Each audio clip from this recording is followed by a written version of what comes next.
I have to ask, would you know what it is we are hearing in the Pink Floyd album, The Wall, just before the song Mother and After Young Lust? Are all of the sounds from the U.S. phone system. What you hear in the Pink Floyd album is the sounds of calling from the U.S. to the U.K., calling someone in the U.K. through an operator, but the person who is being called keeps hanging up. The MF sequence is edited so you can't hear the whole phone number. Usually when you would call overseas through an operator, you would not hear the MFs. We're pretty fortunate that in that case they did. But what you would hear on all the overseas calls was the burst signaling. There was a short burst of 2400 to say the party answered and a short burst of 2600, I believe, to say the party hung up. The burst signaling protocol used on the overseas trunks was different from the answer supervision protocol used domestically. But those trunks did use the same MF system as we used domestically. So the trunks between the US and the UK operated using United States MF tones. There's a few pieces taken out of it, but that's the sound of the international equipment which works on US MFs and sort of an international protocol for the supervision. How old were you when you learned the trick where you held the caller's dime? 13. How did the trick work? It was too simple. If you called someone and you didn't hang up, the thermal relay would eventually heat up, disconnecting you from the call. It just so happened that in my area, number 1 crossbar offices had thermal relays for that would take 3 to 5 minutes to disconnect you, while the number 5 crossbar offices were very consistent. Those relays only gave you 20 seconds. So if you called somebody at a payphone from a number 1 crossbar line in this part of Long Island, and they hung up on you, you could sit there on their line for up to 5 minutes. In those days, the payphones would normally work by your picking up the phone, hearing nothing, putting in a dime, and then getting a dial tone. So it would be perfectly normal after someone thought you had hung up for that person to pick up the phone and put in a dime. Well, since you were still on the line, the person couldn't get a dial tone. And now their dime was in the phone. And the equipment that returns the dime is not in the payphone. In order to return the dime, you have to get a dial tone and hang up on it, or get a dial tone, dial a call, and hang up on it. And you couldn't get that far because we had the incoming call to the line. So once someone put a dime in, their dime was stuck until we let go. Or if they just hung up on us, and then that thermal relay finally kicked in after 3.5 to 5 minutes and cut us off. And in that little time interval between the time we were cut off and we called right back, they picked up the phone. Then they'd get a dial tone, they'd be able to get their dime back. But with that long timeout period, they never knew when we were going to time out. So typically, after a certain amount of jangling the coin release lever, in futility of course, because that was only designed to return stuck coins, they would just hang up for a long time. Eventually we would time out and we would just dial right back, and as long as they didn't pick up the phone in that little time interval between the time we got cut off and dialed back in successfully, we could hold them up again. I described that in How I Became a Freak Part 2, where someone did that to me. But it wasn't really special. It was just a matter of too much holding time. Did you make any audio that is all payphone sounds? Well, there are only so many distinctive payphone sounds. There have been some times when we've gone to an old-fashioned phone and made a point of recording the sounds of the coins going into the phone, the kinds that had the metal gongs that would be hit.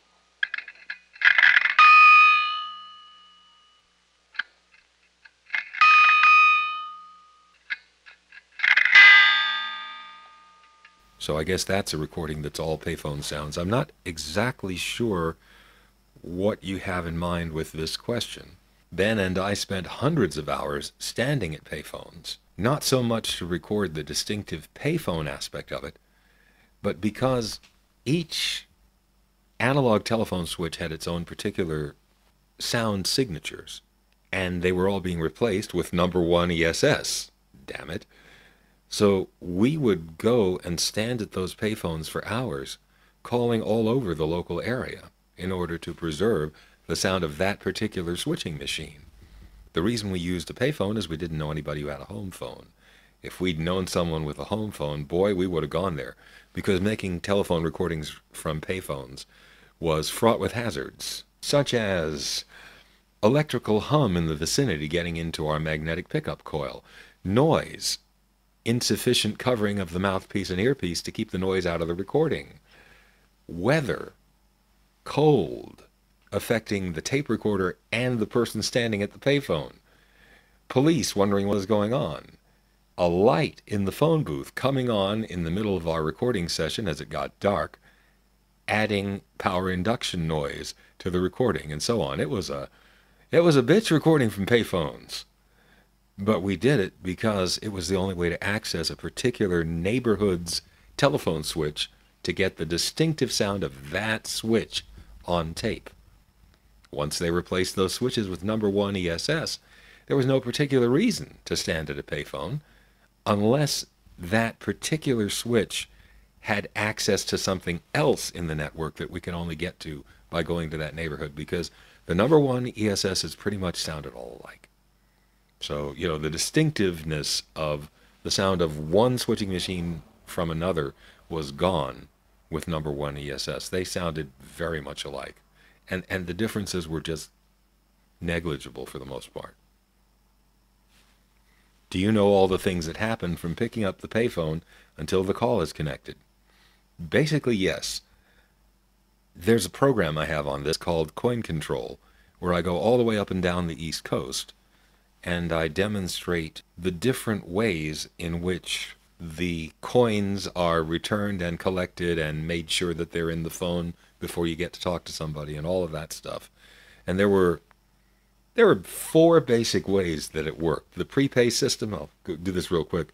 The prepay system, which is where you pick up the phone, hear nothing, put in a dime and get a dial tone, and then at the end of the call, your dime is returned or collected with a pulse of 130 volts DC coming from the central office that actually operates a relay in the payphone that makes the coin either drop into the coin box or come out the coin return. That's the prepay system. The dial tone first system works the same way, in that your coin is collected or returned at the end of the call using that exact same device.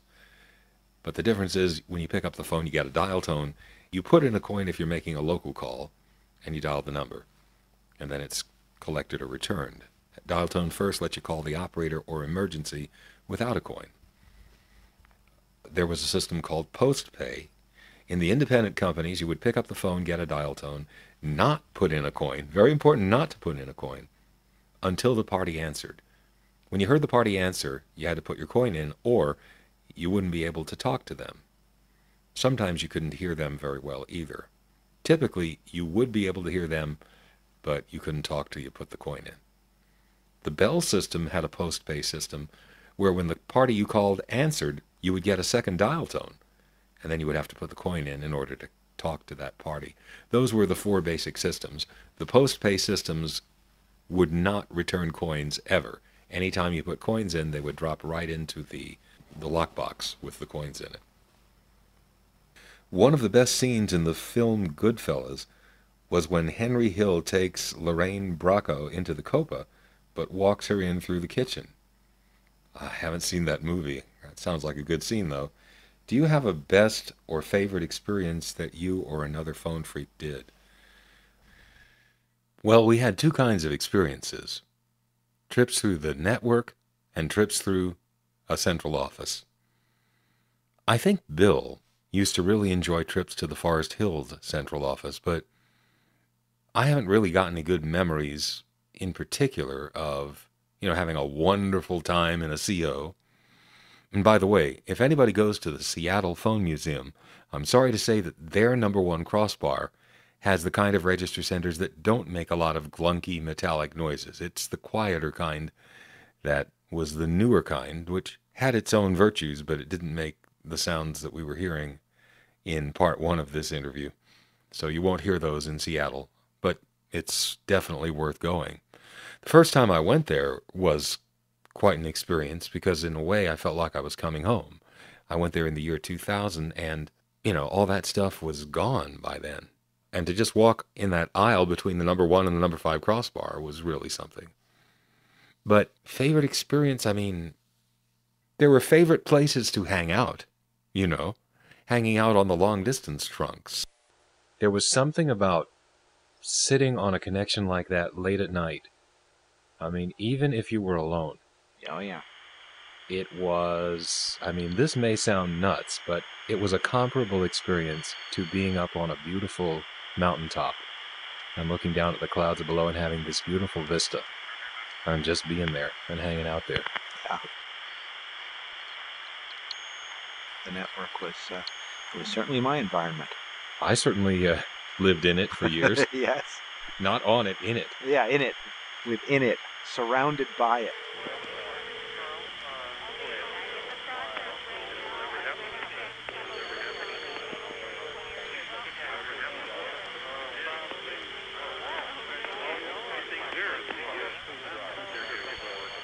Hanging out on Lynbrook 311 with all that activity of calling in and shouting.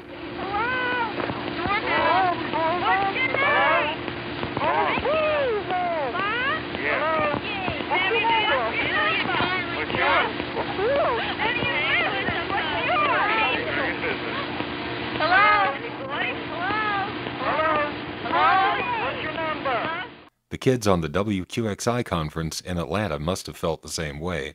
Hello? Quiet. Who goes to camping? Huh? Let's have a convention. Hang up. Who goes to camping? 4750. Any girls calling from the camp? Are there any girls on here? Number 6361732. Any girls from the camp? Yeah, what? Who are you? And every now and then there would be a carrier system malfunction. This started in the late 70s and happened actually more during the 80s.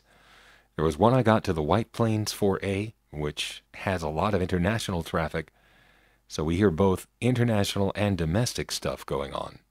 This happened by my just dialing a toll-free number that was busy, and I just happened to get a trunk that had a wire loose, causing me to hear the sound from all the other trunks in the group instead of the sound from my own call.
Then there are the war stories, Let me share with you what I think is one of the best ever.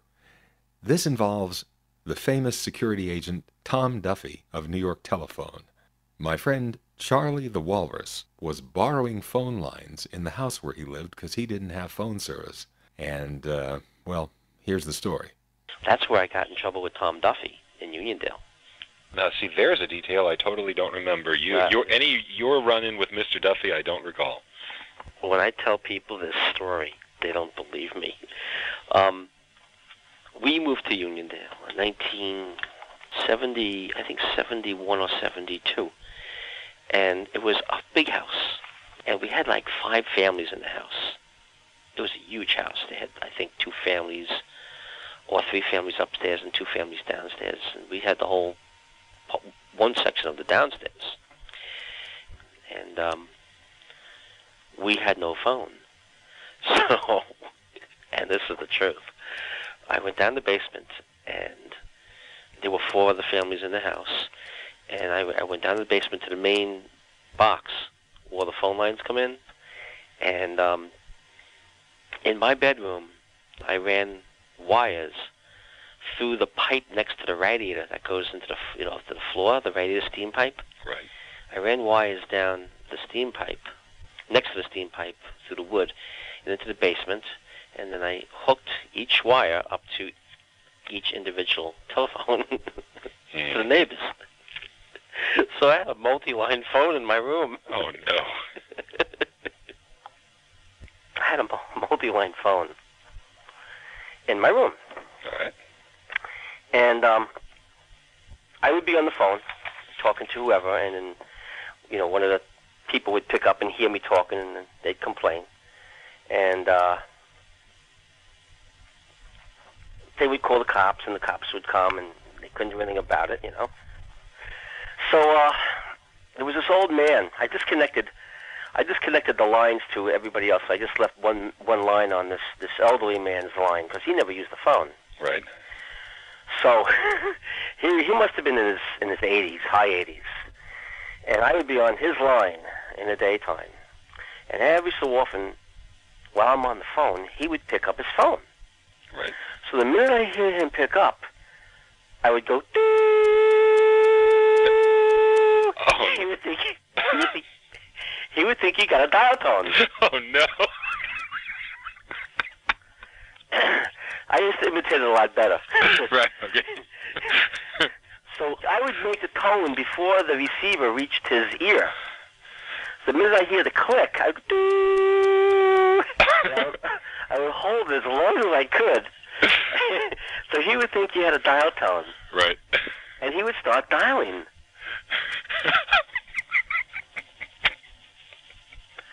So he would dial, and then after he would dial, I would go, hello, hello, is this John? And I said, no, you got the wrong number. Then he would hang up, he would redial, and I would do the same thing, repeat with the dial tone, and then when he started dialing, I would go, yes, this is the phone company. We're working on the line right now. Could you try back a little later, please? Okay. And then I would hang up the line and then let him make his phone call. Oh, wow. And that's the truth. So, what happened was, a couple of times, maybe a few weeks later, he would pick up the phone, and he would start to dial out, and I would go, hello, and he would go, is this the phone company? I want to make a report. I go, yes, this is the phone company. And he would think he was talking to the phone company. All right. I want to file a complaint. There's a tenant in my house, and I think he's on my line. I said, your name, sir? Right. And he would give his name, and I'd take all the information. Oh, dear me. And what happened was there was a couple of times where I wasn't home, and he called up the phone company again because nobody ever came to respond. Right. So eventually he got the real report. Yeah. That's right. That's when Thomas Duffy came into the picture. And again, this is no exaggeration. This is the truth. It was one afternoon. I'll never forget it. I had the phone line that would run down the side of the radiator pipe into the floor and into the basement. And I was sitting on the phone one day, and in my chair, I had my feet up on the desk. And all of a sudden, I'm looking at the telephone, and it starts to move. Huh. And I was like, uh-oh. And I'm watching the telephone move slowly off the table. So, oh, no, someone's in the basement pulling the cord. So I run over, and I grab the cord, and I yank the cord to yank it right out of the box and pull it up. No. Yeah. You didn't discreetly take a scissors and quickly, No, I yanked the cord. I should have cut it, though. You should have just cut it. Hold on a second. Okay. You say that again? So we're going back and forth like a saw. The cord's going in, it's coming out, it's coming in, I'm pulling it out. It's like out of a comedy show. Or like the movie Brazil with the desk. This is the God's honest truth. So, and Tom Duffy will verify this. So, I get really nervous, and I grab my coat, and I go to the side door to run out and run. And the minute I run out, there's this guy standing there in a jacket, an older guy, grayish hair, holding a badge up. And he grabs me. And I said, oh, he's just Mr. Duffy, told for investigations. Oh, no. And so he came in the house. A really nice guy, Yeah, in retrospect, and he really was a nice guy. He was very nice to me. He wasn't looking to hurt me or anything like that. He just wanted it to stop, Right. So what happened was he confiscated, the phone and everything like that. And just pretty much says, don't do it again, Yep. I said, oh, okay. He says, you have illegal equipment. You haven't back then. If you had a telephone, that was property of the phone company, because they didn't sell phones back then. Right. Yeah. So he could just take it. Yeah. So he said, I can't do anything to you if you don't have telephone company property. I said, oh, okay. So that meant, in my eyes, that I could hook up the line again, but not use the telephone. Oh my God. I said, oh, that's great. Thanks, Tom. So he leaves, and I waited for a few days, and I figured, how am I going to do this now? And this is what I did. I went downstairs again, ran a line, and another neighbor. I didn't bother the old man anymore because he was on to me. Right. So I went on some other lady's line, and I ran a line back into the room. And I figured out, how am I going to make a phone here, So I needed something to get me a dial tone. So I got myself a pair of headphones, stereo headphones, and hooked that on to the phone line. Well, that'll give you a dial tone once you hook the headphones into the phone line. You know that. Right, but how are you going to talk? How are you going to talk? Well, got myself an amplifier, an old Lafayette 525. I think it's a 525, 585 amplifier. Hooked the speaker output into the line, and now that gives me a way to talk. So, but now how am I going to dial? Because they didn't have touch tone, as far as I remember. Now I hope that the line you borrowed wasn't an Ivanhoe 5 or a 538 line. Yes, it was. It was a 485 line. Uh-oh. Yeah. So did you flash dial it? Yes. Oh, boy. I had a button I think I got from Lafayette or Radio Shack or Heath Kit, and it was like one of those reverse buttons where when the button's out, the current is, it's normally closed. Right. And when you press the button in, it's normally opened. So that would be my way of dialing, by hitting that button, Right. I became pretty good at it. Oh, boy, and that's not too good because Crossbar 5 had this trouble reporting system. It has to be a steady pulse. Right. But every time it would pause for a second and then give you the reorder tone, yep. Fast busy signal, every time it did that, it generated a trouble report. Yep. So the phone company would have gotten onto it pretty quick, I think. And they did. Yeah. Duffy was back. Dang. Had you happened to borrow a Crossbar 1 line, Ivanhoe 1, 3, 6, or 9, it wouldn't have generated all the trouble reports. Right. I didn't realize at the time that I was doing that. Yeah. So, knock on the door, it's Tom Duffy again. Says, what are you doing now, Charlie? So, truth of the matter is, there's nothing he could do. He cut the line, says, listen, you got to stop, because I didn't have any phone equipment. Really? I had no phone equipment. That's amazing. You'd think that, And he let me go again, and, I stopped that. And right then, I think a couple of months after that, my grandmother had passed away. I was 18, and then we moved out of that house, and then I went from room to room and job to job, and totally lost track of everybody, and that's when it ended. Tom Duffy was quite a character. Actually, I have a funny story with Duffy, too, when I borrowed a line in Virginia, but it's not as good as Charlie's story. Next question. What was the most sultry bell recording you ever heard, and do you think that was done on purpose?